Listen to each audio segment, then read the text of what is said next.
Welcome again to a conversation, the Training Tape podcast, which I try to bridge the gap between science and practice and vice versa. And for the second time, this time not at the Police Academy, but just from home, a conversation with Judith Andersen.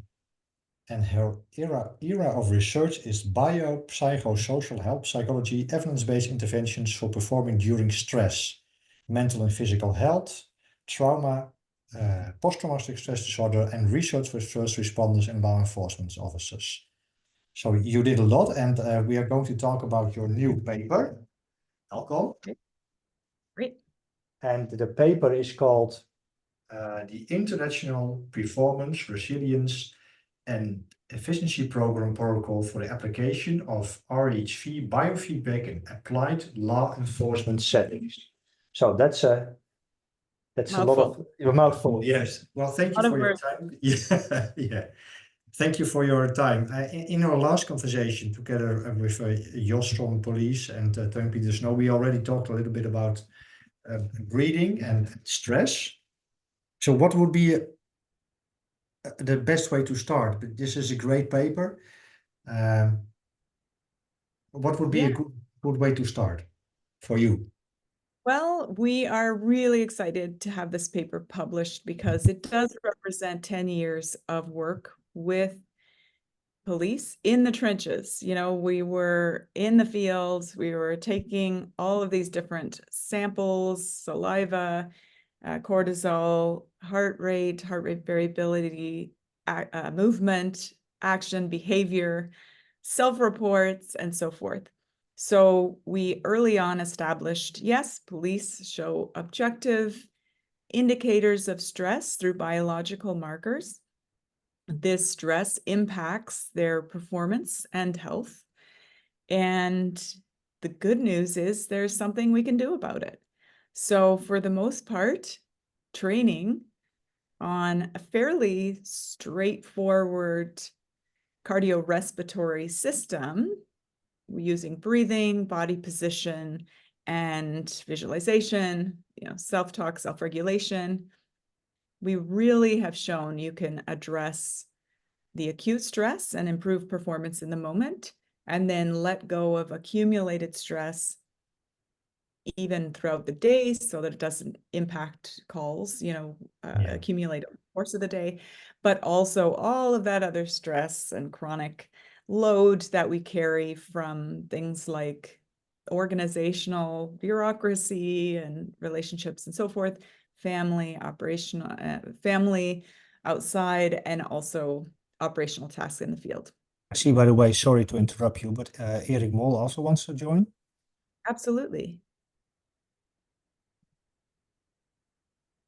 I have given him permission to join. So, and before we go further, nowadays you always have to mention, I have always have to mention that stress itself is not a bad thing. We have different forms of stress and performance, there is a relationship. But if I'm right, we're now talking about stress that inhibits performance, isn't it? Absolutely. And this is something we go through in our paper in some detail, although we do refer you to other papers as well. The approaches to modulating stress in the field is not relaxation. You can imagine that as an officer, and you know well, and the military as well, it's not good to be relaxed when you're going into a call. You must be ready to engage in physical or verbal social interactions. So the modulation of the is key, not relaxation. Relaxation is for the time after work when you're able to focus on that. And there's many different wonderful techniques for that we don't get into in this paper. But yes, not all stress is bad. In fact, you need it. It does enhance performance if it's modulated and you're maximizing that arousal. Yeah. Yes. Erik, welcome also. Another Erik. Yeah, thank you, Erik. And hello, Judith. Maybe, sorry, I'm sorry, a bit later than 4 o'clock. I had another meeting, so Take a deep breath, refocus, respond. Can you, Eric, can you just give a little introduction why you're here? Yeah, because of me, but Of course, you. Yeah, whenever you invite me, I'll be there, right? yeah. Well, my name is Eric Mol. Working for the Dutch MOD, but I have a background in human movement sciences. In the past, I've done a lot of work on police work, but more the physical part of policing. So in that role, I'm responsible for the Dutch police physical test. Well, the name Greg Andersen might be familiar to you. I work with him, and the work that he did was also a basis for the work I did here in the Netherlands. So that's my background. But now working for the Dutch Ministry of Defense, especially again still in physical testing, but a more broader interest in everything that has to do with the human performance. So it also includes more the mental part and the psychological part. But most of all, it's my work is on the physical side of high performance occupations like police, also firefighting and military work.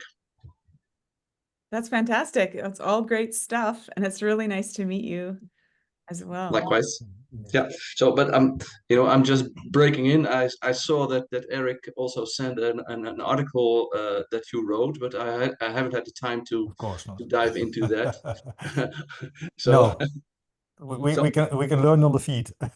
Yeah. Well, that's that's so we just talked about Eric that stress itself can be positive or negative and so on. And Judith already mentioned we have the performance part, we have the mental health part, of course. Well, there are different aspects of stress and performance. And sure. Now we're talking about, I think, Judith, talking about the performance part in your article, but also about the recovery part. But let's just, so you did a lot of research in the past, and it seemed, and you discovered that there is stress and performance plays a role in policing. Yeah, stress, performance, health, mental health, physical health, and so forth. So we wanted to take a comprehensive approach at assisting police officers to perform to their best in the field, which is what I've always heard from officers as I'm talking with them. People want to do a great job. They really invested in their occupation, and we wanted to support that. And we wanted to support services, police services and agencies wanted to integrate science-based training into their annual recertification or annual training courses in a way that was reasonable and not asking agencies to dedicate another week or multiple new expensive equipment or time resource heavy. So all of our work is integrated into what police training and police services already do. And that's what we highlighted in this paper. So this new paper in the Applied Psychophysiology and Biofeedback Journal is the culmination of our 10 years of work and how we've intervened. So other articles in the past talked about what we found and found these relationships. And then this article is really summarizing what we've done about it and also how to do it yourself. So we provided the protocol to others because I can't tell you how many calls I get or emails I get. Hey, we want to start a program, in science-based stress modulation. How would you start? I always tell people, you don't have to reinvent the wheel. Our work and that of great many other colleagues. I know Eric mentioned Greg Andersen and a great number of people in the Netherlands as well have done work. And so we're encouraging people not to reinvent the wheel, to develop whole new programs about the same thing. And that's another reason we provided this protocol paper, so you can see. And HRV variability biofeedback in itself is a very specific set of techniques in which you have your body signals fed back to you. So you're getting the information from how your internal experiences impact your brain and your behavior.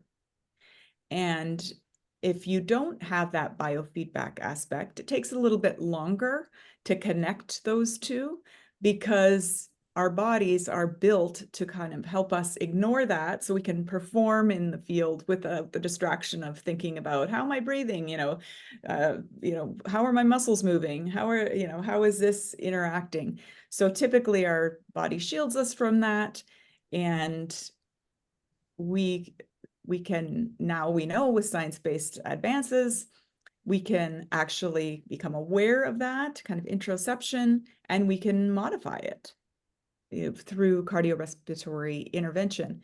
And heart rate variability biofeedback is one of the few actual physiological rewiring techniques. There's many other kind of psychological things, and like I said, stress reductions and so forth that I'm not going to get into, but HRV biofeedback is one of the ways that is very evidence-based in helping people to rewire their stress response system. And this is reviewed in the paper from the clinical literature. It has been used for decades to help lots of different patients and healthy populations regain their health. So this was our application to policing and first responders.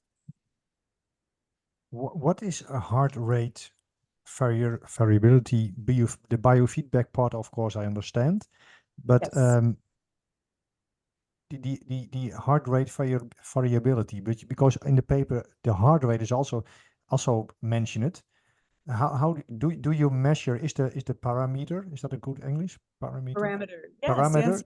Is that RHV or is it heart rate? Because you talk about it in the paper, eh?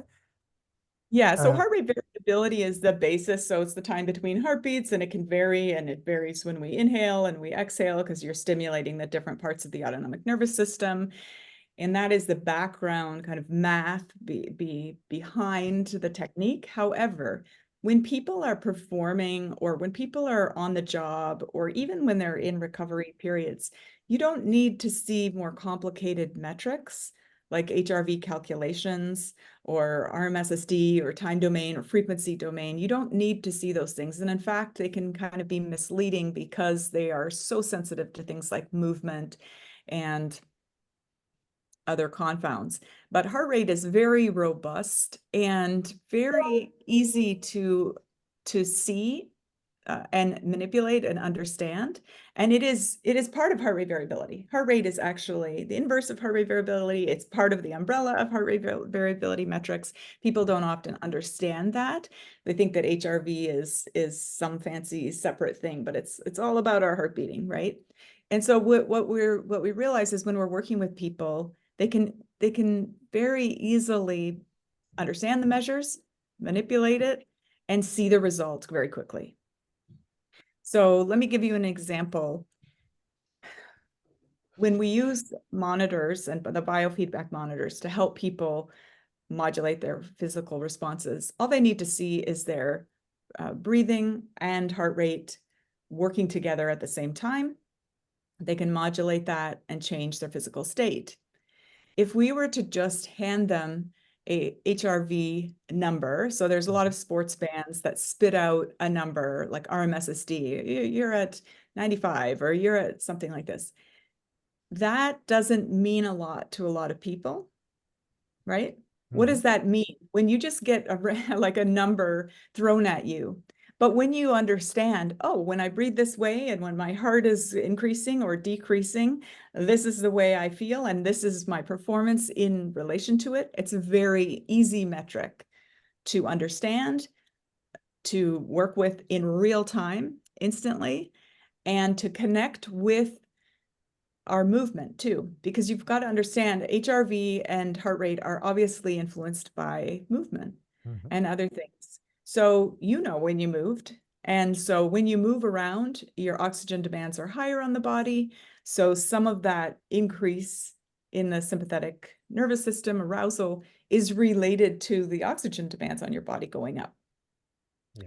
But if you were to just look at that, RMSSD number or that HRV number, you wouldn't see, the influence of movement on that. It would just be this, I wonder if it's high because I'm stressed, or I wonder if it's high because I was moving around. It doesn't tease apart the things like movement and the other aspects. Now, in research, we do use HRV quite a bit, and a lot of researchers publish on that, but it has to be understood within the context of the limitations of measuring HRV in the field, because it is such a sensitive measure. It is so sensitive to things like moving and respiration. And So yeah, sorry, go ahead. No, so we use heart rate because we use heart rate in combination with watching people. That's why the app has a video on it. So you can post their physical responses, breathing and heart rate over the video. So you can clearly see if they're moving and if the jump in stress reactivity is related to, well, I had to pull somebody out of a building. Or you're standing there and all of a sudden you're going to 180. Wow, there might be a psychological aspect to that. So what about that situation kind of triggered that stress response? So it's like translating science into plain language. Yeah. It came for one moment back to the measurement, because I spoke to Melissa Yilmaz-Balban a time ago, and she talked about that it is important to get real-time information and not a mean like a mean of a minute. This is not my forte, so sorry if I ask stupid questions, but oh, it's really important. So the measurement you are doing, that's real time. Just if I explode in 5 seconds, you can see it. Absolutely. And that is one of the keys and one of the basic contributions that we cover in this paper. Because think about it, there's a lot of sports monitors out there, commercially available sports monitors, and I'm not going to, most of them are the same. They spit out an HRV number. However, in order to accurately calculate HRV, this is kind of the science behind it, you need about 300 heartbeats, okay? So they're weighting, the data is collecting, and then it's spit out this number. So it's 30 seconds to a minute delayed. Okay, so the feedback that you're getting in a heart rate variability number, even if you do understand what that immediate number is, the RMSSD or SDNN number is, it's not based on what you're doing right now. And as you know, police scenarios and interactions and calls can be over in 30 seconds. They can be over in a minute. So you wouldn't want to be manipulating your autonomic nervous system based on data that was a minute ago. And then who knows what you'd be rewiring, you know what I mean? So HRV is great when you're at rest and you're sitting there and you're thinking about, or you're measuring health metrics, or you're measuring like 5-minute windows when you know how much they're moving, and you can adjust for all these different confounds, and you can get resting measures which are an indicator of overall health. But really in these high movement, high activity scenarios, they're just not accurately reflecting. The HRV number is not reflecting. And Eric. Yeah, well, I think the only thing you can do is when you record it and you can study it afterwards and try to learn from that and see what like a kind of a analysis of what did I do at the moment that my HRV was fluctuating. What did I do on that moment, and can I recall that moment, and can I learn from that? I'm deliberately thinking about it, how that works, because I haven't worked with HRV, but I hear a lot about it. But I can imagine that it's a very powerful metric, but not, as you say, at the moment, and especially in policing, but also our military work. It's about the split second work actually, so you can only recover after an action, and not immediately in the action, for example, or immediately shortly after the action. Yeah, and you bring about an essential point. When you are looking at HRV numbers after the fact, you have to know what you were doing. But even in more depth, you have to know how you were breathing. And not many people remember how they were breathing. So HRV spits out a number. A lot of these commercially available devices, say a number, at 12 p.m. And you knew you were in a scenario at 12 p.m. So you look, wow, I'm really highly stressed. But what you might not remember is that you were really breathing deeply, or you were holding your breath, or you were kind of manipulating your breath in a way that made you look really stressed in the HRV number, because breathing really impacts HRV numbers, but you were not stressed at all, or the vice versa. So that's another reason we don't recommend saving the data and looking at after and thinking about what was I doing at that time, because again, you could even control for movement at that time, but you don't know how you were breathing unless the monitor you were using had a respiration rate. Yeah, Exactly. That's what I wanted to say. Yeah, but you don't want to, to give everybody, those small respiratory rate measurement instruments. But I hear what you say about that. It is very important. And they are dependent. They are dependent on each other.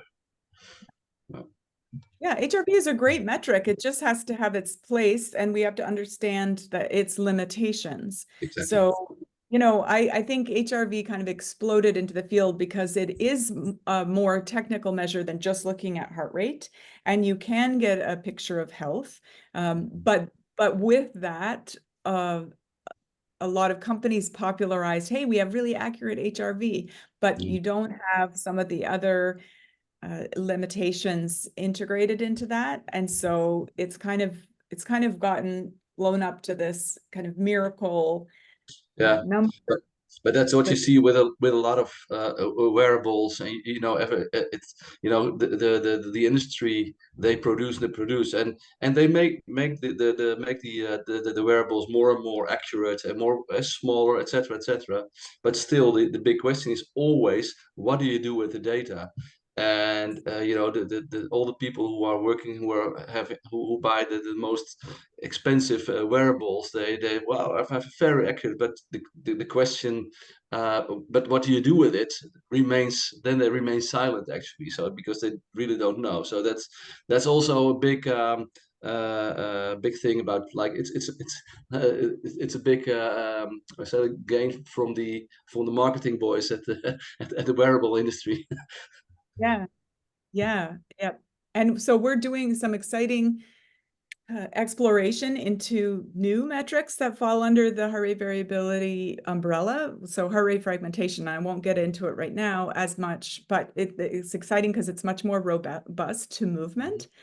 And it's looking at how efficient the heart is beating. And if that is more fragmented, then it's a risk factor for health problems and potentially influenced on behavior, but it's not as influenced by breathing. So we're doing, but it's a lot of math. It's a non-linear dynamical model, so it's fairly new.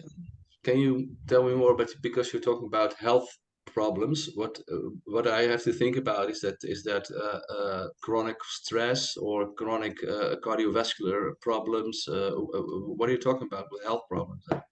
Yeah, so chronic cardiovascular problems are a big thing. And as you know, police and military and first responders are more likely to get chronic cardiorespiratory issues and chronic disease. So there are many other effects when you talk about health, but certainly we're focusing on cardiovascular health because it's a big one and we can measure it through some of these ambulatory devices.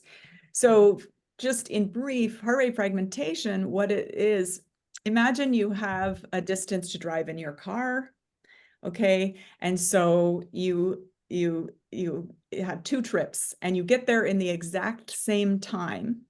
Okay, now you tell me which type of trip is going to be the more dangerous for your car's health. So you drive the exact same road and you get to your destination the exact same time. However, on trip number 1, you start out really fast, then you put the brake, and then fast and brake, brake, brake, brake, fast, fast, fast, fast, fast, brake, brake, brake, and you get there at the same time. The next time you slowly accelerate, you go a regular amount of speed and you slow down and you end. So which type of driving will get you to the mechanic sooner? I think the first one. The first one, Yeah, absolutely. the intermittent one, yeah.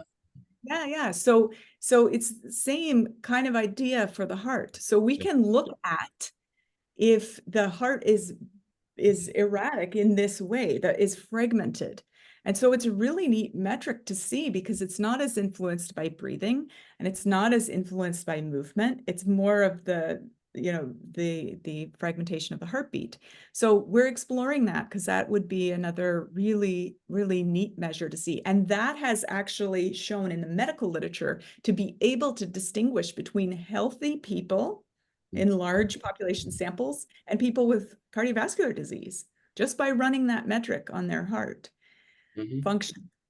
So that is really, really neat. So let's get back to the paper. Yes. You developed 4 novel contributions that utilize brief and extended periods of HRV biofeedback training in active law enforcement context.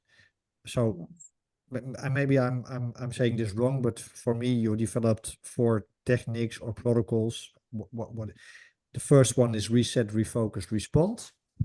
Then you mentioned recovery breathing. Then you mention development and use of field technology. And the 4th one is the integration of heart rate variability with occupationally relevant training. So let's just start with the first one, the reset, refocus, respond. What is it and how can it help officers? Yes.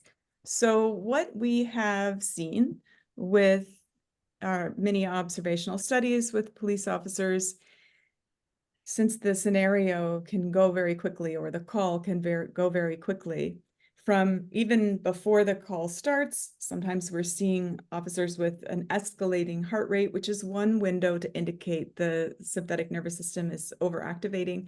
So then they get into the call and it just goes up from there. So in the reset, refocus, respond technique, we want to preempt that overactivation. We want to keep that activation in your optimal window of performance, and everybody's a little bit different. And with a little bit of observation and biofeedback, you can figure out what your optimal zone is for performance. And so we use a prolonged exhalation breath. We call it the 1 breath reset. And this is based on respiratory science. It is a kind of a deep inhale and an exhale through pursed lips. And we do it 1 time, then we breathe normally, and then you may do it a couple more times, several times a minute. But you're not breathing in really quickly, because that can lead to hyperventilation, lightheadedness, and so forth, which obviously wouldn't be good for the call. But this deep breath and prolonged exhalation can be done. You can train your body to do it without thinking about it. That's really important because you don't want to be breathing in counting, holding your breath counting, breathing out counting. That's too many cognitive resources. So you can program your body to do this breath, and it actually sends a signal to your brain that you are in control. Your thinking skills are back online. So when you're beginning to be overactivated, your body naturally shuts down these higher order thinking skills like the prefrontal cortex and all of the places in your brain that you remember all the great skills that you've learned. So if you're headed for overactivation, that part of your thinking brain is going to get shut off and you're going to be focused, your body's going to be focused on survival. So we don't want that to happen. We want to keep your brain online. The reset breath helps you to do that, gives you a few seconds to refocus on what's important now. I've got to knock on this door, and the first thing I'm going to do is look for safety, or look for weapons or whatever the call is. It requires of you, the demands of the situation, and then you can go right into it. Because another thing we know about stress is that it shifts our focus from what we need to be doing onto our body's sensations. So, you know, my heart's beating faster and breathing faster, I must be stressed. And then it's this cycle or spiral of overactivation. So you need to shift your focus on back to what's literally the next thing I have to do, and then do it. And your brain is back online so you can do it. So that's really the reset, refocus, respond. We've worked a lot to figure out what type of breathing works the best in this situation. And the prolonged exhalation is the science-based standard for that, you know, inaction, operational speed, motion. It stimulates, of course, the vagus and the parasympathetic nervous system. I was curious because I'm a real breathing nerd, so to speak. I love everything about breathing. Was there a special reason to use the pursed lips? Because you slow down the breath. So think about it. You want to make sure your body doesn't go into overactivation, but you don't want to relax. So when you inhale, you stimulate the sympathetic nervous system. And when you exhale, particularly slowly, you stimulate the parasympathetic nervous system. And what we know is that these two systems can be stimulated at the same time. You know, way back when we used to think it was a teeter-totter, you were either, you know, sympathetic and activated, or you were rest and digest, relaxed. That's not true. We know that you can function with both active at the same time. And in fact, that's your best case scenario, because all that great activation is then going to be modulated by keeping those thinking centers online. So that's what we want. So that's how you achieve keeping that, stimulating that parasympathetic or letting it not be suppressed, and then keeping it active, is by that slow pursed lips breathing. So the pursed lips helps you to control that out breath. Yeah. Well, actually, I reckon. Sorry. Yeah, that's what you have to practice, because it doesn't come naturally. If you watch people that haven't practiced that, their bodies are trying to do a reset. You know, you take a deep breath, but the out breath is usually fast. And that means you're just losing, you know, that oxygen, you're bringing it in, losing it very quickly. And your sympathetic nervous system is not being modulated by that long parasympathetic out breath, right? So it is important to do that slower breathing, and not just from the shoulders, like, you know. Yeah. I recognize this technique from yoga. Yeah. They're using this in yoga. So it's deep in and long out, and a deep in and the long out is the pursed lips, actually. So that's funny to see that you can prove that how that works also, and that it really works in stressful situations as well. Yes, and you make a good point. So there are a lot of fantastic breathing techniques in yoga, and they do more of the focus on deep breath and long exhale multiple times. But what we do know is that you don't want to do it multiple times in. You don't have time for that. Don't have time for that. And it's also not the deepest breath that you can take. So think about that. You don't kind of want to overbreathe. You want to breathe in for the amount of oxygen and the amount of breath that you need, and your body will know what that is. If you have to lift somebody up or you have to run, you're going to end up taking a deeper inhale than if you're like, I'm going to talk to this person, you know? And our bodies are very smart. So once you learn the technique and practice it, your body will adjust or adapt to that situational demand. Yeah. You also talk about a very important thing, because I've done this a lot with first responders, all kind of breathing, and of course they end up with being saying like, well, that's so stupid to do when I'm approaching a subject. You know, they think everybody sees what they're doing. And you talk in the article also about you can also do it without the other person seeing it.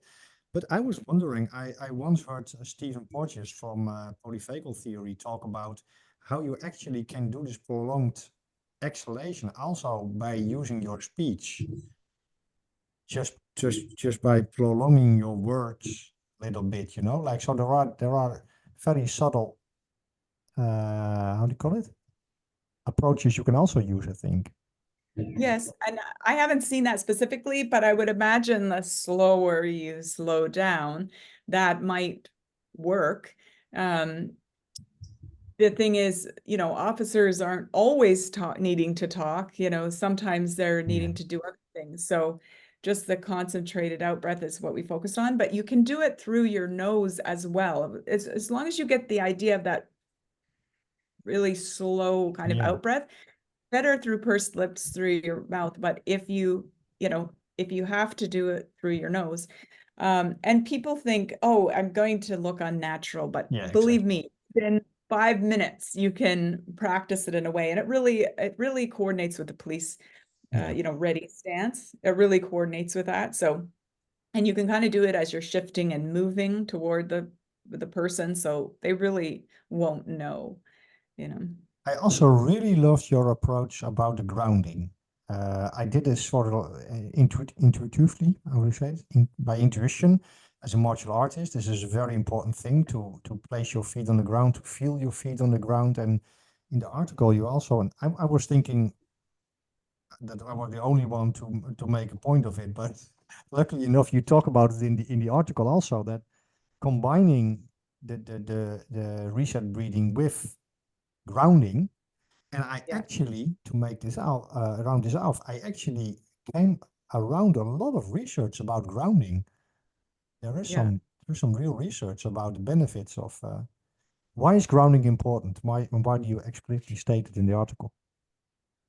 So we can start with the clinical literature. Obviously, grounding helps you to feel that your body is in a place, because that kinesthetic sense as well, and Eric probably knows this as well with the sports, you are actually feeling more present. So as soon as you know where your body is, you have more control over it. So that's one thing. And when we are very distracted by our thoughts, anxiety, stress, whatever, that spiral is going, often we lose touch with where our body is positioned. So grounding is very important just to regain that actual position. And then, like you said, Eric, from martial arts training or any sports training, obviously grounded position is a balanced position. And I imagine in martial arts, you would never start on your tippy toe, with one leg off the ground, and that would be a very unbalanced position. So a grounded position not only helps us to refocus our psychological processes, but it also helps to open up the lungs. It puts our muscles in a very balanced position, because actually breathing has a lot to do with our muscular structure, our torso. Obviously, when we take that in breath, our muscles help to move that breath up, the blood up, back to our heart, all of those processes, right? We need good muscle position. And so officers also are wearing this heavy equipment most of the time, which is all compressing their lungs.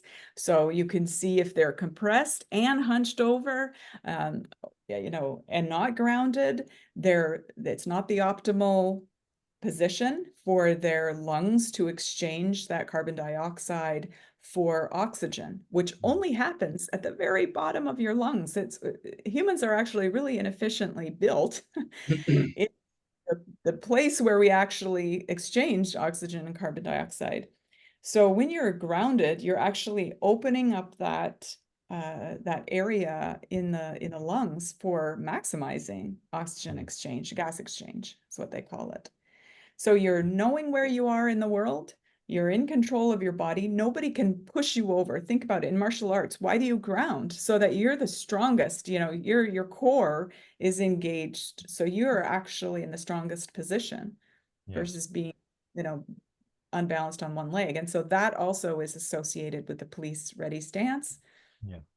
Because your hips are facing the person. You're actually in a very powerful kind of position to control your own body and not to be controlled by someone else. And it just happens to also facilitate great oxygen and CO2 exchange. In the article, you have a great table comparing all kind of breathing protocols, and many of them were indeed researched in non-police context, sometimes at rest and so on. Did you already do, how do you call it, effect studies on using the reset breath in real-time police scenarios? Do you have data on the effects? So we taught it, and it was part of the intervention, but we don't have it. We have it captured visually, but we don't have that 1 second or 2 seconds captured in the data specifically. So we have it as part of this whole intervention, and that's what we recommend, to do this all together, because altogether it has these beneficial effects on behavior and psychological and recovery. So, but we're working to find equipment. In fact, I just got some great equipment now that can piece out these millisecond and second long pieces of data, so we can really. But there are many other people. Ina Kazan, who is the president of Applied Psychophysiology and Biofeedback, that association, she does a fantastic set of research articles and seminars and teaching about using the prolonged exhalation. So it's very science-based from the clinical and basic science research, known to work, right? Known to facilitate health and performance. So that's why we used it. And so now it's a matter of capturing that specific few seconds of data for research purposes. Yeah, for research purposes. Yeah. The second tool, Eric, if you have questions, of course you can. Well, just point forward, I'm about to have to leave the Zoom for. I'm sorry for that, but I have a next appointment, so I think I'll leave in a couple of minutes. So I'm sorry for that, but this is a very nice discussion. I would love to continue, but I'm not in a position right now. I'm sorry for that. Do you have any questions from your line of work about combating mental stress? Do you have the other projects on the MOD right now? Not exactly right now, but well, as we are, approaching a conflict situation on the east flank of Europe, this might be more and more important to incorporate into training programs, etc., because it's starting to get real, and that might be a big stressor for people already in thinking about the fact that within a couple of within some time we might be in a conflict, and we might be going over there, and we might really have to fight, and people are not used to that thought, and that might be a stressor on itself. So breathing technique might be a very good intervention to mitigate those kind of problems. Yes, and we are. Go ahead. So that's great. And I would highly recommend that, to just integrate it into your scenario-based training, because I'm sure that you do some of that, or your drills.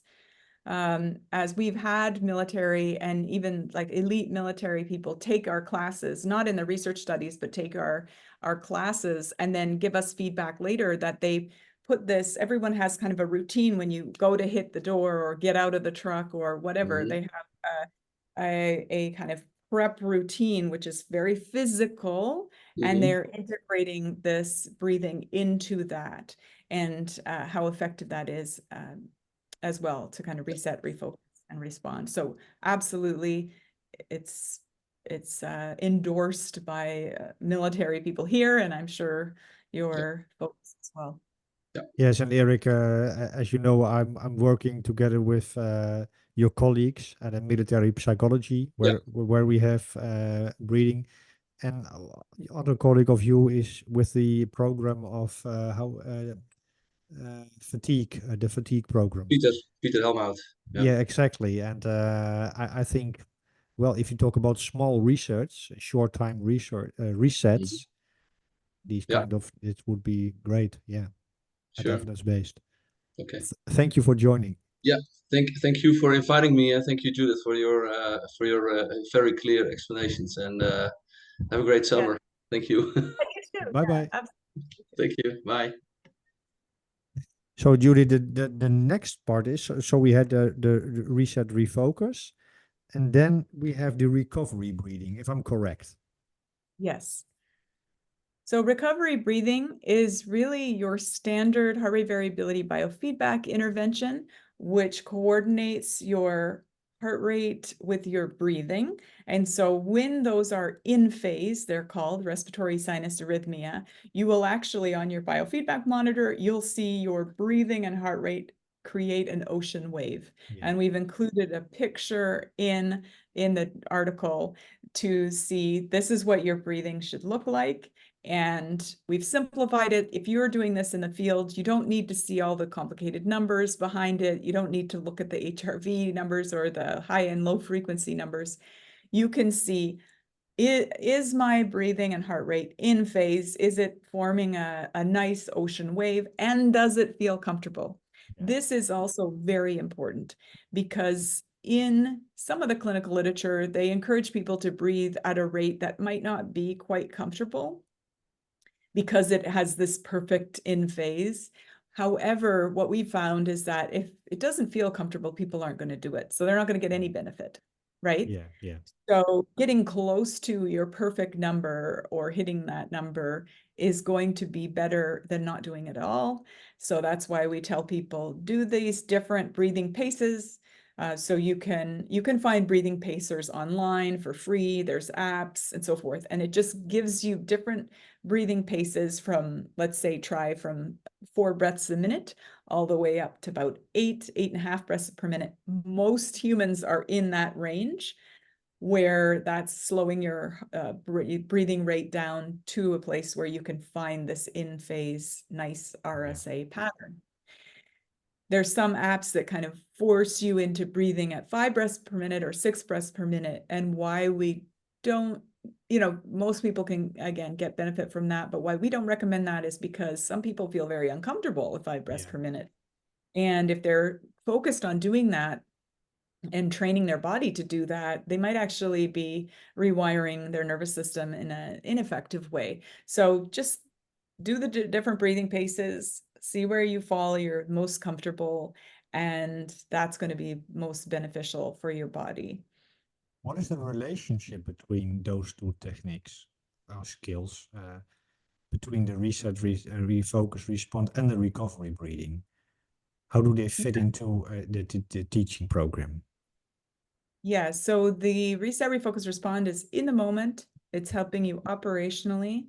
The recovery breathing is helping with that chronic accumulation of stress, because the accumulation of stress is a very chemical and physiological process. We can measure it. Your doctor could do a panel with metabolic rate, cortisol hormones, whatever. They could see how much stress is affecting your body. So it's objective like that. Yeah. So we all have that kind of reserve, we call it, or our reserves. And so you want to conserve that. You don't want to be wasting that energy that you have.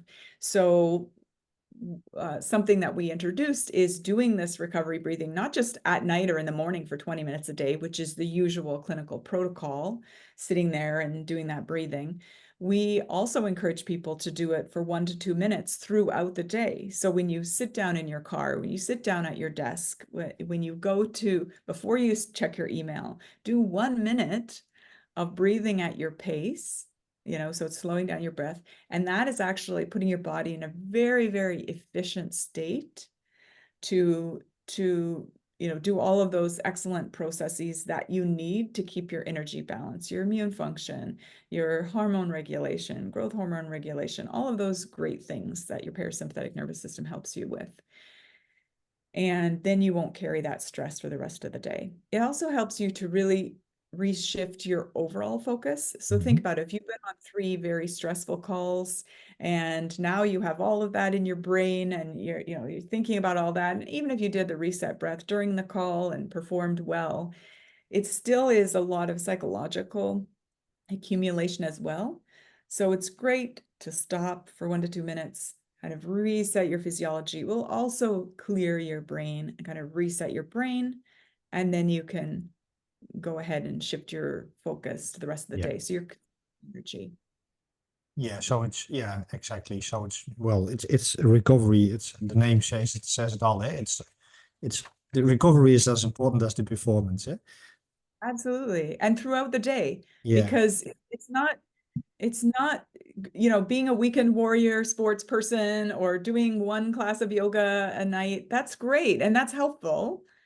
But we don't realize how much extra energy we expend or how the little things during the day can pick away at us or our energy reserves or psychological resources as well.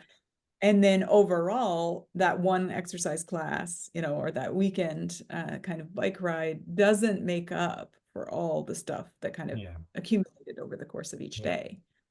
Great. So then the third part is field technology. I think you spoke already about it. This is where we talked about the development and use of technology that's novel, scientific, evidence-based, and so on. You in your article, you mentioned your approach presents raw real-time heart rate beat to beat and the use of video. Yeah, we're not here to sell apps or anything like that. If you can find an application, a biofeedback app that gives you real-time data where you can see your heart rate and your breathing, and it gives you even better if you have a video, so you can post your physio on top of the video. You can see that very quickly. You can connect your body with your behavior. Great, use it. What we want to have people avoid is using monitors that most commercially available monitors give you that 30 seconds to a minute delay. So you're not actually seeing things in real time. Or their, wrist. I love wearing my watch, but I understand what limitations it is. I would not recommend officers to use this for biofeedback training because you're moving around a lot, right? It's going to really be messing up with giving you incorrect and inaccurate numbers. So that's why we use the app that we do, because it has those capabilities, but you could certainly use something else with those capabilities. And the contribution that we gave was actually having police officers use that right in scenario-based training. So can you just give a little explanation, because we talked over it, but so you have developed an app? Is that correct? I did not. So one of my collaborators, Dr. Joe Arpaia, has been a psychiatrist, medical, physician for 30 years now. And in his practice, he works with all kinds of different patients, obviously those with PTSD, substance use, but also military and first responders. And so he had developed this app for his patients. And because it's another benefit is it doesn't send your data to a cloud. And that's really important for privacy reasons, because I'm not going to say all these other devices, every other device sends your data to a cloud and potentially can be hacked, or they can sell your information or so forth, right? So that's okay for the general person, but for police who wanted confidentiality or other patients, they don't want their data on the cloud. They want it locally on the device. They can choose to share it with somebody or not. Okay, so that was a very critical thing. And then the app was so simple that when I saw it, Joe and I talked for the first time, I said, this is what we have been looking for. You don't need some complicated thing. You don't need all these different numbers shot out at you. No. You have enough to focus on in police training. You have enough to focus on in your day-to-day job. You don't need to be interpreting all these other numbers and if they're accurate or not or so forth. So it just gives a really simple way to incorporate this type of training into policing. And we found that helps with resources as well. So it's available on the App Store, and you can download it on as many devices as you want with one Apple ID. So it's really, it's not really a big investment, but certainly if you can find another app with the same capabilities. And you can use it as a trainer in scenario-based training. Is that correct? Absolutely. Yeah. So what we recommend is that trainers hold the phone or iPad and film the officer during their scenario-based training, because again, it's not going to go on any cloud. It's right there on the device. And if the agency owns that device, or it's the person's phone, it's right there for them. And then the officer, the trainer, right after the scenario can review that with the officer. So it also helps you not have to get into debate about what they did. Because again, when the stress response happens, sometimes we forget what we did. So the person may not realize they yelled at this person or they did this action that wasn't according to policy, but the trainer doesn't have to get into an argument with them, nothing. They just watch the video and say, okay, this is what you did. Wow, you were at 180 heart rate and your breathing was very erratic. So let's talk that through. And then that's what happened. So let's redo that and do the reset, refocus, respond, and let's see what happens. And the trainer can use it as a tool. How is it received by officers doing this kind of training? Yeah, so amazing. So what in my experience, officers are very concrete and logical people, and part of the job is having to go to a scene and assess what are the objective facts in the scene, what's happening, and I want to see it to believe it. So coming into an agency and just saying, think about things in your head, like, or a cognitive behavioral therapy technique is not concrete enough. It might be great in therapy, right? But it's not concrete enough in action. And a lot of first responders are used to physical training as well. And it's like wearing a heart monitor and seeing an app with your physical signals is very similar to physical kind of training. And so people have loved it, really responded well. And it's like, amazing, I can do that. I can manipulate that. That's so cool, you know? Great. And if I'm correct, in the article you mentioned a manual for the training in field settings with law enforcement officers, and then you have 5 modules. Yes. So this was this written for trainers or for departments so that you can use this kind of training? Great. Yeah. Absolutely. Yeah. We obviously, if somebody really wants us to come over and help them set up a program, we're happy to do that. But like I said before, people were contacting me and asking, how do we start programs and how do we do this kind of thing? And rather than reinvent the wheel, we just gave our protocol so places can use it. Trainers can use it. Agencies can use it. Here is an evidence-based thing.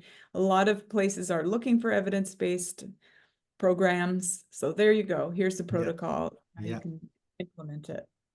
Great. Yes, it's great because it gives a nice view because sometimes there is a lot of good theory, good whatever, but then I have experience as a trainer, but also as a psychologist. Then if I have a client before me, now I have to you have to do it, the whole part. Yeah.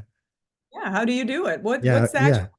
Hey, and that's why we included pictures as well. Yeah. This is what you should be seeing on the HRV Biofeedback app, whether it's the one we used or whether it's something else. You should see this, and then your client or your trainee is in that recovery state. You kind of have proof.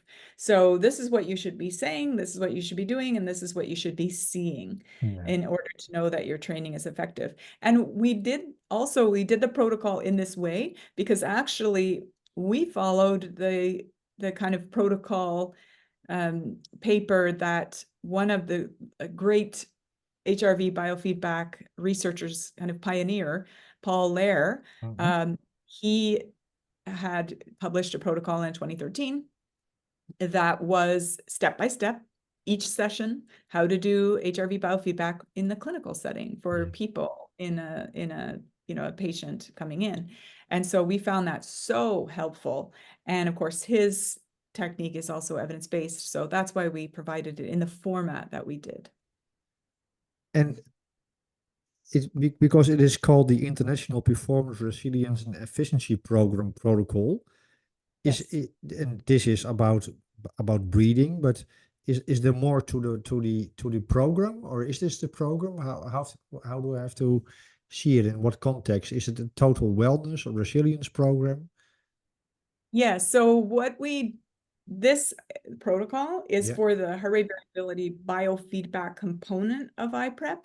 iPREP provides, if we come and do a training and we provide additional context about the stress response, and we provide more information about the, the psychological and physiological aspects, the research behind this, and then we use some additional techniques like visualization. We help people review, redo, and we explain kind of the motor theory and the neuroscience behind that as well. And then we also train trainers. So we actually have a accredited program. So I developed out of this science-based protocol. I put that through a review board, so you can get medical CE credits for that. And it is a course now through the University of Toronto, continuing professional development. So it has curriculum and so forth. So it's a little more well-rounded. And if we were to do a train the trainers, trainers would come and also have to demonstrate that they could teach back this protocol to others. So you don't have to do that, but that is one way to get accredited. And not a lot of programs have that kind of medical or science accreditation. So that's just another option. What do you think? Maybe it's a wrong question, but what do you think is the unique contribution of this program and protocol? Because there is a lot of, no, that's not true, but there is some science, there are some people with programs and evidence-based and so on, but what is the unique contribution of this program, according to you, of course? Yes, yeah. Well, we've distilled some of these clinical techniques that are evidence-based and have actual behavioral data outcomes, things like reduction in lethal force, physiological recovery, which is a health aspect, improvements in situational awareness. Actually, so a lot of kind of mental health or resilience programs haven't done longitudinal studies to look and see if the rubber meets the road 6 months, 12 months, 18 months later. So they may be fantastic programs, they may be exciting and engaging, but they just don't have the long-term data to show the kind of the actual behavior change, or are there any improvements actually when police engage in this and practice it over time. So that's one of the benefits. I'm sure there's going to be a lot of new policing programs and training out there. I do hope that they also do longitudinal studies to show the benefits so that agencies can pick things that they know are actually working. What would be the next step from a research viewpoint? What would be the next step in for example, in these specific programs? Yeah, so we took this in-person program that was focused on resilience in operational contexts. And now we've translated with some federal funding in Canada. We've translated it to test if it works in an online format, which is challenging. Online programming comes with a lot of different challenges, as you probably know. But we took a 6-session version of this program, and for an hour a week, so officers can sign up to volunteer to be in this tested program, Canadian officers from all over Canada. And the focus is not only on the breathing, but we've also incorporated mental health techniques. The psychiatrist has included some traditional metacognitive skills, coping skills, cognitive behavioral therapy techniques to focus on the exposure to post-traumatic stress injury, PTSI, and other kind of mental health aspects. So we're translating this in person, focused on resilience and performance, into a kind of mental health focus online. So we're testing that now. That's actually an ongoing study. Great. It seems to me that more and more we are also more comprehensive in our approach, not just the acute performance, but also the how do you say it? The recovery and the adaptation and the mental health and great. Absolutely. We've seen anecdotally that people talk about their mental health improving from this, or their family interactions or so forth, but we really wanted to test it. Yeah. And we really wanted, data to say if that was true. Yeah. So we wouldn't want to say that it improves mental health unless we've actually looked at mental health outcomes. So that's why we wanted to do it this way. Great. Are you, by the way, also working, do you have contact with Amy Adler? She's also from Canada, I think. Not at this time. I'm hoping to meet her at some point. Okay, because I'm in a project called iCover, Okay. and that's a protocol for when soldiers are freezing in the tactical operations, and also very interesting. But also there is the, how do you call it? If you can prevent that on the battlefield, you can also prevent chronic conditions and so on. So also more comprehensive. A nice, as Christian Idable would say, a nice combinations of health psychology, clinical psychology, and performance psychology. Yes. Yeah. We need them all. I really believe this Yeah. comprehensive approach is so important. Biopsychosocial. And I'm a health psychologist by training. And so this, I always like to hear about research that incorporates all three versus just survey research or just behavioral research. I like to see a well-balanced approach. Did I forget to ask you something about this great paper? I don't know. I hope that people apply it, use it. If you have questions about it, shoot me an email. We're really excited to share it with the world, and it gives a summary of all the different approach that we use. Now, I know I was on your podcast in the past, and we talk about the different, I think just the reset breath and recovery breath, but we didn't talk about this whole program. So I'm excited to be able to share all of that with your listeners. Yeah, and I think it's a great article also because there's a lot of references if you want to go take a deep dive in all those aspects we talked about, huh? So it's a summary of a lot of research. Yeah, and there's been we highlight a lot of research that built our program on. We're not claiming to have been the only ones to do police research. Obviously, there are fantastic, amazing people that have gone before and are still going and have motivated us and inspired us, and we are giving them credit as well. Besides reading this, do you have any other advice for trainers or researchers if they want to get inspired by this kind of, is there a good book or a podcast or literature so I will post it also, of course, but yeah, so there are great seminars on HRV.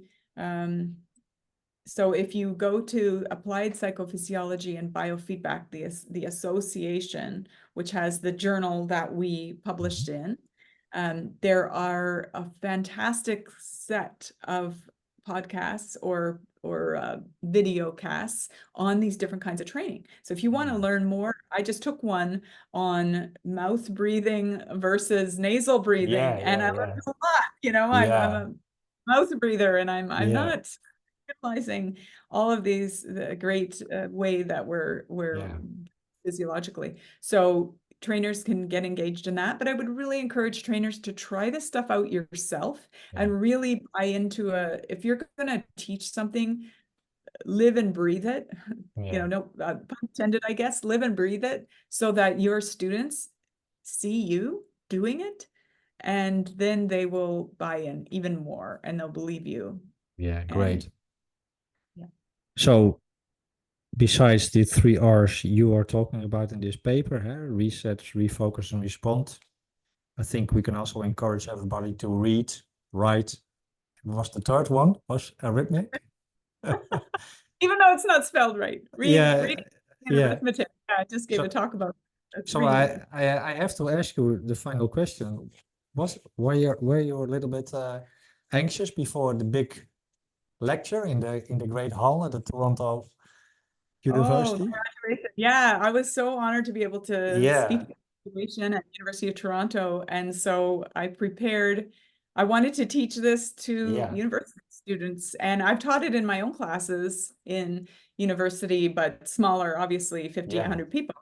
And so I thought, what concrete information can I give to graduates? You know, they're all there, they're excited, they're moving Yeah. on with life, but mostly they've heard things like succeed, you know, Yeah. do great, your next stage of life, and these kind of empty phrases or so forth. They're not empty, but encouraging phrases. But I wanted to try to give something concrete. So I did my Right. breathing for the talk.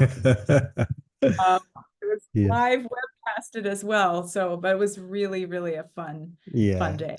It was great to watch also. Well, Yeah, thank you we so have- much, Judith. Absolutely. Yeah, thank you so much for taking the time again. You visited the Netherlands, so I wish you nice days in Amsterdam and so on. And greetings to Raoul and Fana. I will end this podcast and say goodbye off the record, okay? Okay. That So sounds good. thank you for listening, and also please read the article, because there's a lot of research into the article and you can just read it. It's not that difficult. So till next time, bye bye. Thanks. Bye-bye.